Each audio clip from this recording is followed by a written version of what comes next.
Meron naman tayo ngayon konting tutorial ng galing sa walang alam. Ganun talaga paano? Punta tayo guys yung palaguin. Ito guys, kung wala pa kayong Abra, punta kayo sa App Store, Google App Store. Ayan guys, kaya open na lang kasi meron ako nito. Kung wala pa kayo, install nyo lang, madali lang naman yan.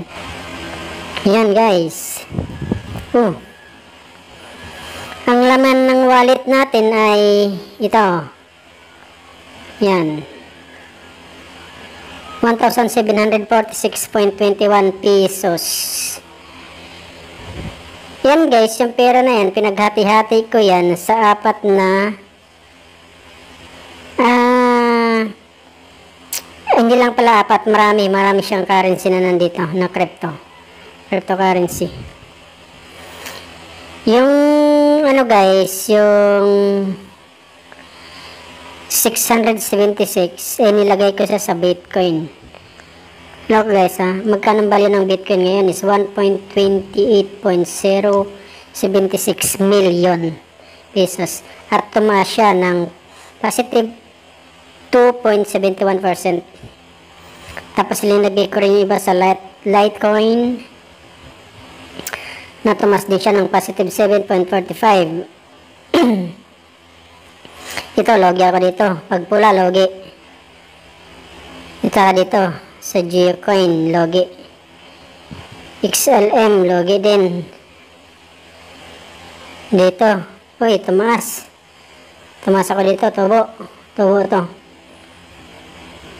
At yan guys, pag halimbawa magti-trade kayo, punta lang kayo sa exchange. Yan, hindi pala guys, mali, back muna tayo. Pag magti-trade kayo, punta kayo sa add. Ngayon, yung mga naka-highlight na yan yung mga na-trade ko na. Ibig sabihin, yan yung tinitrade ko. Halimbawa, magti-trade kayo, click nyo lang kung ano iti-trade nyo. Halimbawa, ay Bitcoin. I-click nyo lang yan, tapos save. Yun, mapupunta yun guys doon sa exchange.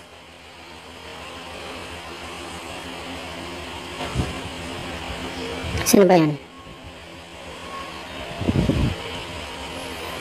Basta yung mga nandito guys, yan yung mga tinitrade ko. Halimbawa, pag Bitcoin, bibili kayo, Bitcoin doon nakalagay sa taas, tapos pipili kayo dito sa baba kung ano yung bibilhin nyo sa Bitcoin nyo. Yan. Dapat yung bibilhin nyo guys, yung mababa yung presyo. Tapos ibibenta nyo sila ng mataas ang presyo para tutubo yung pera mo. Ganun lang sa sa trading. Kailangan monitor mo palagi yung wallet mo. Ganun lang kasimple. Kaysa naman Gcash nyo lang yung pera nyo, hindi tumutubo. Dito, tumutubo yung pera nyo dito. Kailangan nyo lang i-monitor. Tapos pag alam pababa ng pababa, yung kagaya nito. Pero nandyan lang naman yan Kung mababa talaga, saka nyo ilipat ng cryptocurrency na posibilidad yung pagtaas. At ganito guys, yung technique nyan. Ganyan.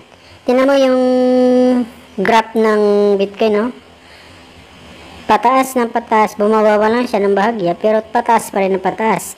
Ganun ang titingnan nyo sa graph kayo magbase. Kasi ako sa graph ako nagbabase para tumaas yung pera natin. Ganun lang kasimple. Kasi dati hirap na hirap talaga ako nito kung paano gagawin. Inanood lang din ako sa mga ibang vlogger natin dyan. maraming salamat sa mga vlogger natin na may ganitong tutorial din. Kaya nag-share lang din ako. Guys. Okay guys, welcome.